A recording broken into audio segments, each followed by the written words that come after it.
Cervical plexus.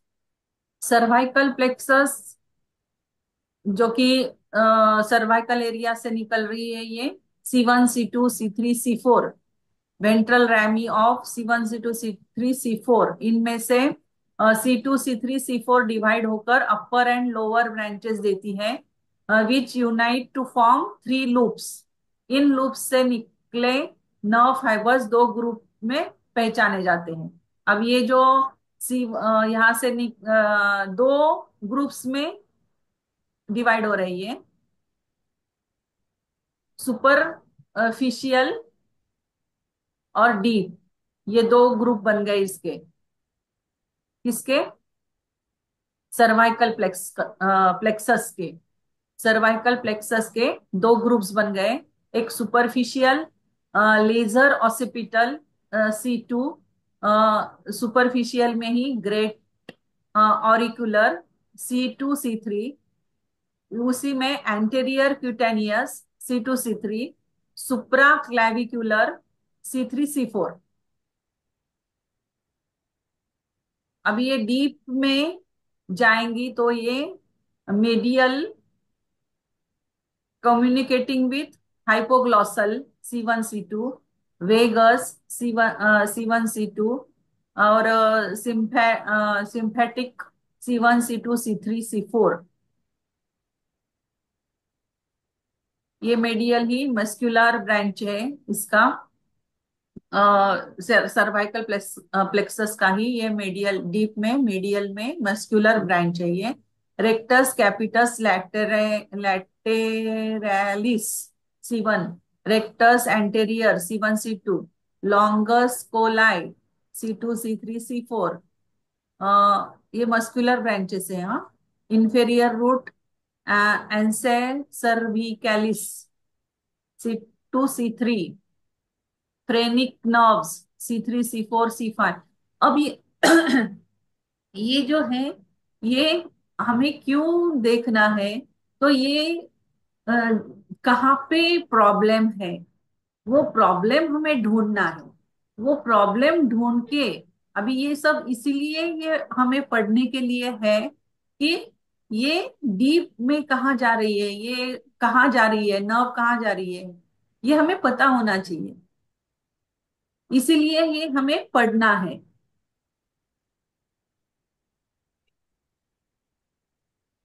Communicating with accessories, accessory C2 C3 C4, sternomastoid C2, trapezius, levator scapulae, scalenus medius C3 C4।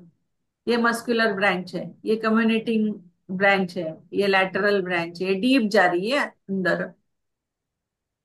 Testing C1 to rectus capitis lateris, connects the atlas with the skull, provides flexion of neck, supports head in the flexion। अब flexion क्या है? किसी को पता है क्या flexion क्या है? नहीं ma'am.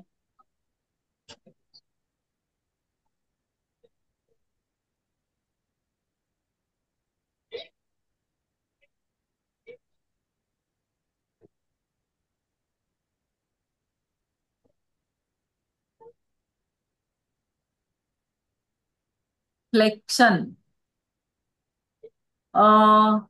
movement that decreases the angle between the two bones at a joint, like bending your elbow or knee. It's the opposite extension and which increases the angle। अपना हाथ हम उठाते हैं ना, उसको फ्लेक्शन कहते हैं। ये हमने अस्थि संधि वाले में शायद पढ़ा था ना, है ना? फ्लेक्शन, एक्सटेंशन, फ्लेक्शन, एडक्शन, हाँ, ये पढ़े थे, वही है क्या फ्लेक्शन? ये है फ्लेक्शन। Extension, flexion.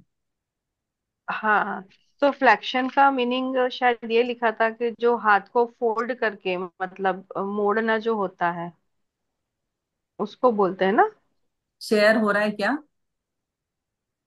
नहीं मैम। नहीं ना, एक मिनट।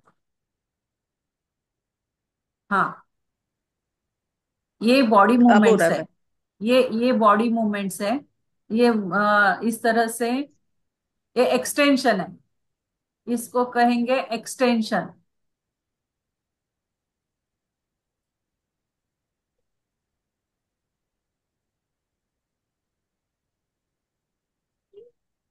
Antagonist, biceps. बाइसेप्स जो होते हैं हमारे, ये एक मसल है, ग्रीन कलर में दिखाई हुई एक मसल है। ये दूसरी मसल है, ये तीसरी मसल है। ये मस्कुलर स्केलेटल मसल से नहीं है, ये स्केलेटल मसल है। ये एक स्केलेटल मसल है। हम्म। कॉनिस, ट्राइसेप्स कॉन्ट्रैक्ट, शॉर्टन्स, शॉर्टन्स। अब ये स्ट्रेट हुआ है, यहाँ पे एक्सटेंशन हुआ है, यहाँ पे फ्लेक्शन हुआ है। फ्लेक्शन यानी कि वो नजदीक आ गया, उसकी लेंथ कम हो गई। कल हमने आइसोटोनिक और आइसोमेट्रिक सीखा था ना। आइसोटोनिक, ये आइसोटोनिक है। ये सॉरी, ये आइसोमेट्रिक एक्शन है। ये आइसोटोनिक एक्शन है। कल अटेंड किया था तो उनको पता होगा। आइसोटोनिक और आइसोमेट्रिक, ये मैंने वो वीडियो भी डाला हुआ है ग्रुप में, आइसोटोनिक और आइसोमेट्रिक का। तो ये एक्सटेंशन और ये फ्लेक्शन, ये आइसोमेट्रिक है। फ्लेक्शन उभार हो गया। फ्लेक्शन उभार हो गया ना, जो उभरा हुआ है। हाँ, उभरा हुआ, हाँ हाँ। हाँ, वो वो सीधा फ्लेक्शन। हो गया, जैसे बाजू सीधी करते हैं तो सीधा हो जाता है। कॉन्ट्रैक्ट होता है वो, कॉन्ट्रैक्ट। हाँ।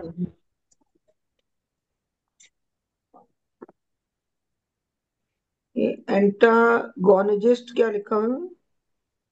एंटागोनिस्ट, उसको उसका नाम है, वो बाइसेप्स रिलैक्स होते हैं ना। ये बाइसेप्स अच्छा। रिलैक्स हो गए ना, यहाँ पे लेंथन्स, वो उसकी लंबाई बढ़ी, तो उसको एंटागोनिस्ट हम्म। कहते हैं। बाइसेप्स के रिलैक्स होने पर उनकी लंबाई बढ़ती है, तो उसको एंटागोनिस्ट कहते हैं।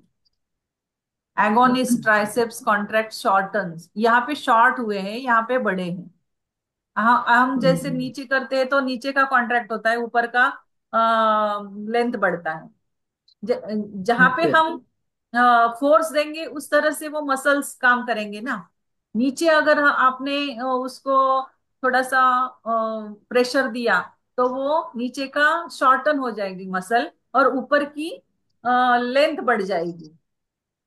तो ये यहाँ पे ये हम्म। एंटागोनिस्ट, यानी कि लेंथ बढ़ गई, और यहाँ पे कॉन्ट्रैक्ट कर लिया ये मसल्स ने, तो ये शॉर्टन हो गई, यानी कि ये छोटी हो गई।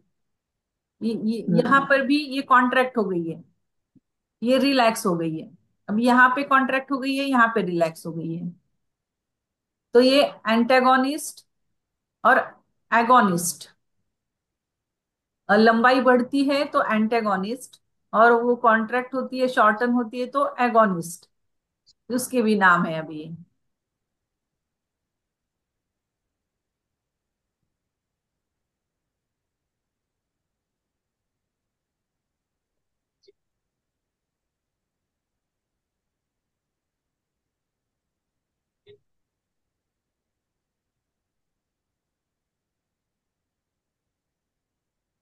हाँ, C1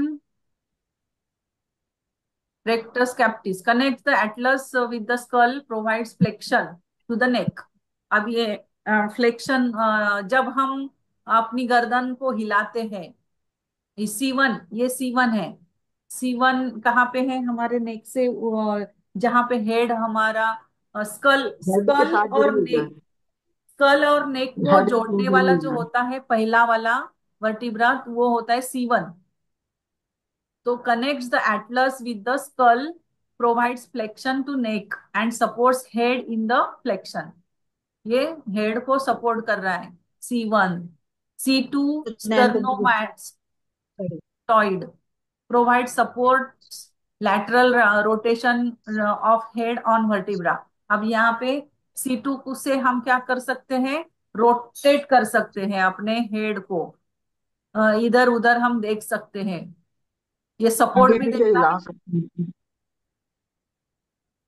क्या? आगे पीछे हिला सकते हैं हाँ, तो। आगे तो पीछे दाएं गोल भी बाएं घुमा हम सकते हैं, आगे तो पीछे, घुमा सकते हैं। राइट लेफ्ट, आगे का पीछे का सब कर सकते हैं उसको। C2 से हम घुमा सकते हैं। C3 C4 trapezius levator scapulae rotate scapula to raise shoulder in abduction। ये C3 C4, C2 C3 great auricular branch external ear sensations and skin at angle of jaw। C2 C3। ये C2 C3 दोबारा नहीं आ गया? C1 C2 C3 C4 C5 ये निकलने वाली nerves है वहां से। C7 से निकल हाँ रहा है, ये, C8 T1 ये थोरेसिक एरिया, C8 तक। हाँ, ये पहले तो समझ ही नहीं आ रहा था कि क्या चीज है, सर्वाइकल अब एरिया समझ है ना आ ये। गई। C1 हाँ, ये से अलग लेके अलग दिख रहे हैं। C8 तक। C1 से 6 7 तक दिखाया है। हाँ, C1 से अब लेके। समझ आ गया कि क्या चीज बना हुआ है, समझ ही नहीं आ रहा था। अब समझ आया कि क्या चीज है। हाँ, ये नर्व पहले तो ऐसे सारी। ही बड़ा उलझा उलझा सा लग रहा था, कुछ ऐसे ही। और ये नर्व्स निकल रही है C1 C2 C3 C4 C5 C8 से। अभी यहाँ से थोरेसिक एरिया शुरू हो रहा है नीचे। ये सर्वाइकल एरिया है। ये सर्वाइकल की सब नर्व की ब्रांचेस है। ब्रैंकियल प्लेक्सस, अब ये हो गया सर्वाइकल प्लेक्सस हो गया ऊपर का। अब ये ब्रैंकियल प्लेक्सस वो T1 तक है ना। C1 से लेके T1 तक। जो सर्वाइकल प्लेक्सस जो है वो C1 से लेके T1 तक है। ठीक है। Cervical plexus. अब ये ब्रैंकियल प्लेक्सस जो है, ये ब्रैंकियल प्लेक्सस T1 से स्टार्ट होता है। अब ये C5 मतलब ये ग्रुप है ये। Ventral ramie of C5 C6 C7 C8 T1 मिलकर दो ग्रुप में डिवाइड होता है। वही जो हमने देखा था। ये इस तरह से ये लेवेटर स्कैपुली। हाँ, ये और हो मैं गया रियल को। थोरेसिक। उसके बाद में थोरेसिक है। thoracic upper 11 pairs are called intercostal nerves and the 12th subcostal nerve. The intercostal nerve individually supply the muscle of the intercostal space, muscles of anterior abdominal wall, the skin of the lateral।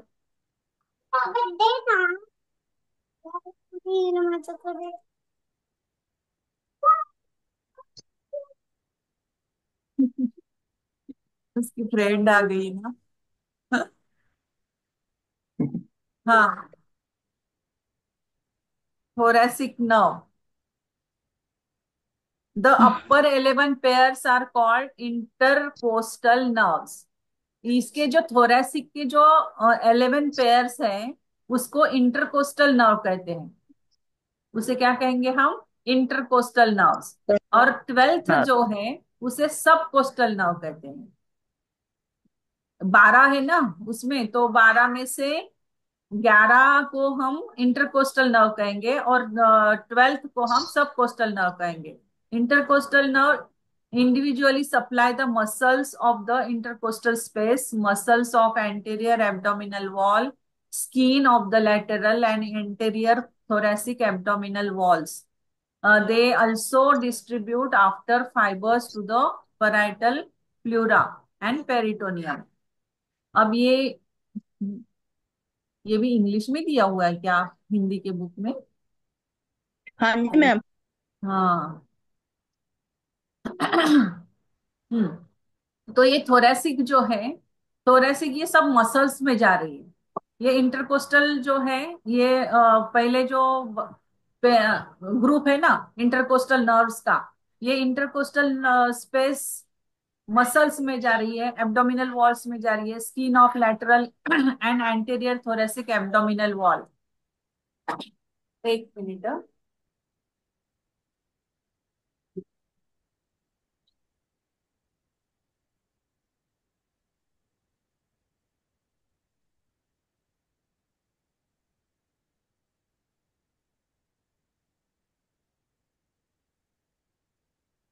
हाँ, testing T1 to T10 intercostal, T5 to T11 abdominal muscles.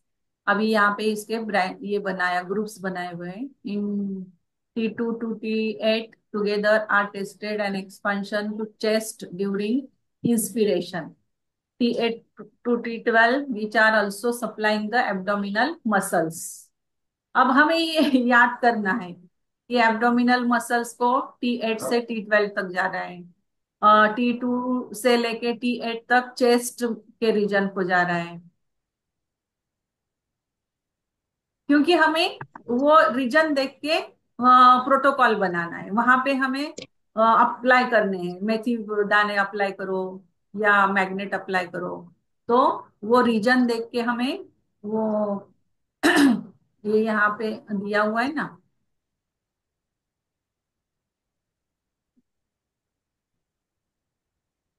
और हमारे book में चरक 3 में दिया हुआ है ये जो रीजन्स है, ये रीजन्स अपने हाथ में दिए हुए हैं।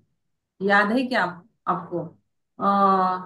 ये सब जो रीजन्स है, ये रीजन्स हमें अपने पहले फिंगर के, सभी फिंगर के जॉइंट्स पे दिए हुए हैं, कौन सा कहाँ पे आ रहा है।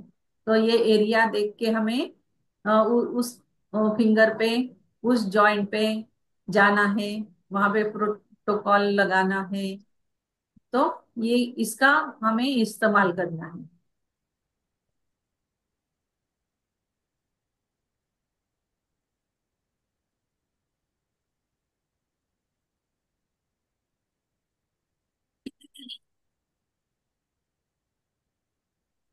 ब्रैंकियल प्लेक्सस, फिर उसके बाद थोरेसिक प्लेक्सस, थोरेसिक नर्व,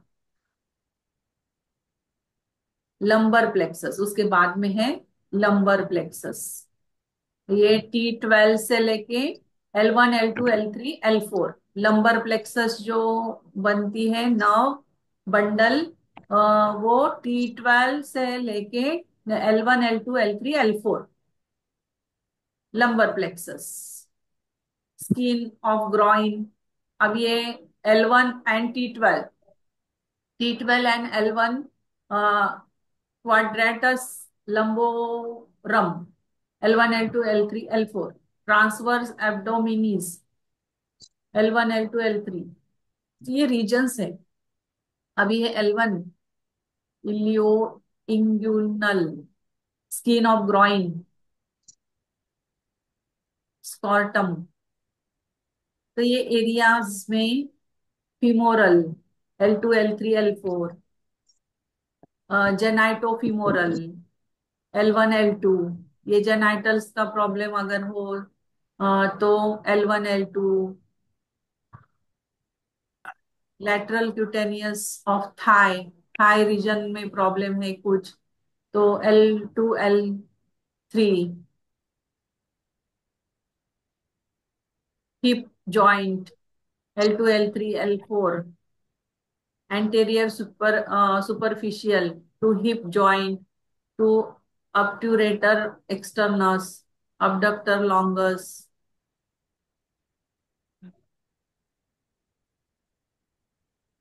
हमें बुक में सब दिया हुआ है,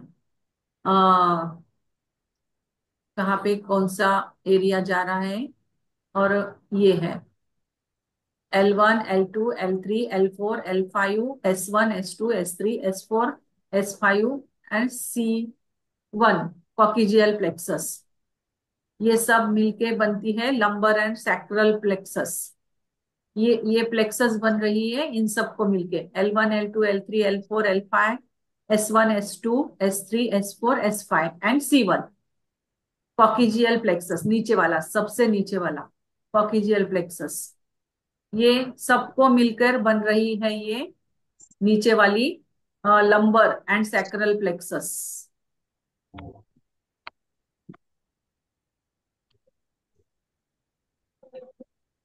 ये सब उसी के ब्रांचेस और वो दिए हुए हैं, डिविजन्स उसके। Sciatic nerve L4 L5 S1 S2 S3 sciatica का प्रॉब्लम है तो हम कहाँ पे देंगे? L4 L5 S1 S2 S3 common peroneal tibial sciatica nerve branches tibial common peroneal superficial peroneal deep peroneal biceps hamstrings they are extensors तो hips ये तो मैं मुश्किल सा लग रहा है। मुश्किल सा लग रहा है ना? लेकिन आपने आयुर्वेदा में ये इजी करके दिया है ना, सिर्फ हमें वो याद रखना है कि कौन सा ये हाँ कहाँ पे जी है। मैम।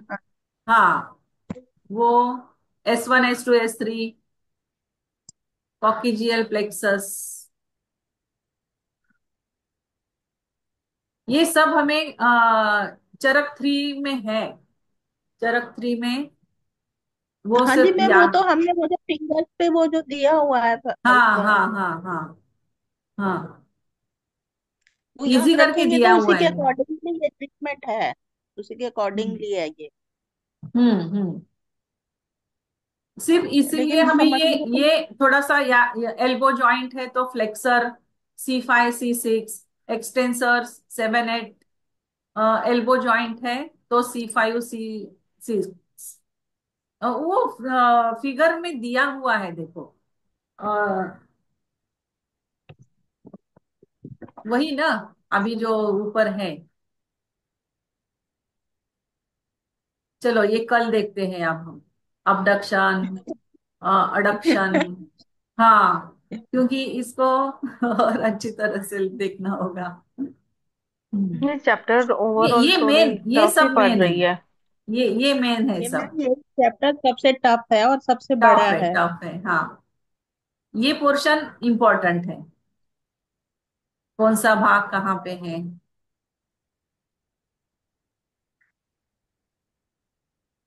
चलो यहीं पे है आज मैम। क्लोज करते हैं। मेरा कैसे याद किसी होगा, को मैं कुछ तो याद बोलना नहीं हो कर रहा। तो बोल सकते हो। मैं कहा याद कैसे होगा, ये तो कुछ भी नहीं याद आने वाला, मुझे तो समझ ही नहीं आ रहा मैं क्या करूं। ये तो ऊपर से जा रही है। बाकी सबको सब सारा कुछ आ रहा दिन है, सारा दिन ऊपर से ही जा रहा प्रभजीत है मैम को ये। याद नहीं हुआ।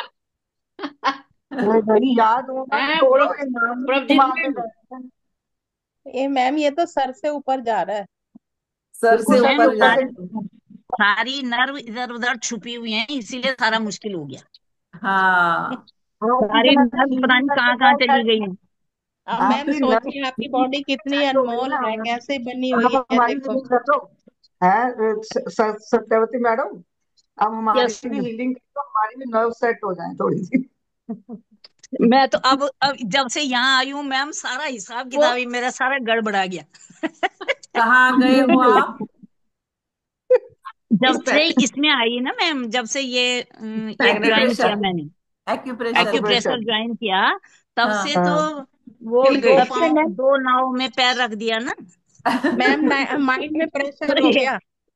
एक नाव मैम इधर को जा रही है, दूसरी नाव उधर को चली जा रही है। ये मुश्किल हो दो गई सच्ची ना। दो मैम ये पार्टों बहुत। के बीच नाव में फंस गए। ब्रेन में प्रेशर हो गया मैम।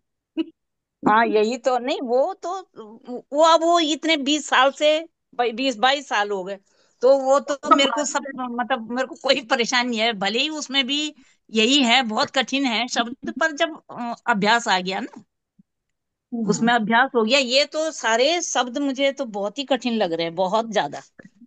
इस बार टाइम भी नहीं मिल पा वाला रहा तो है एक तो ज्यादा पढ़ने का कठिन ना। है। इस बार हाँ। हाँ। हाँ। वाला तो हाँ। ज्यादा इतना यस मुश्किल मैम। नहीं था।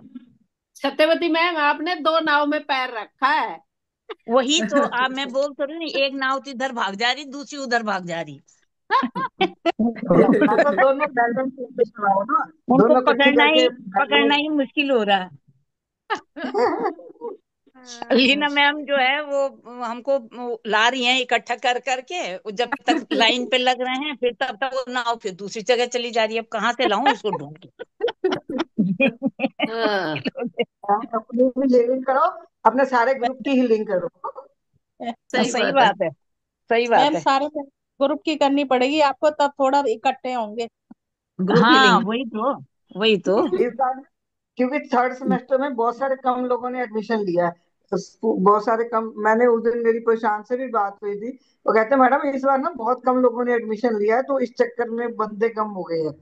मैं कहा बंदा ही नहीं कोई ऐसे ना, 5 10 5 7 5 7 9, इससे ज्यादा नहीं कोई मैम, होते ही नहीं। जब इतना कठिन उनको पहले ही पता लग गया होगा तो क्यों हाँ, चलेंगे, वो इसलिए हो गया चक्कर। हमें तो सारे कहते थे कर लो कर लो कर लो, पूरा करो, डिग्री कर लो, फिर उसके बाद चाहे ना करना। इस चक्कर में हम फंस गए। हम तो समझ ही ना।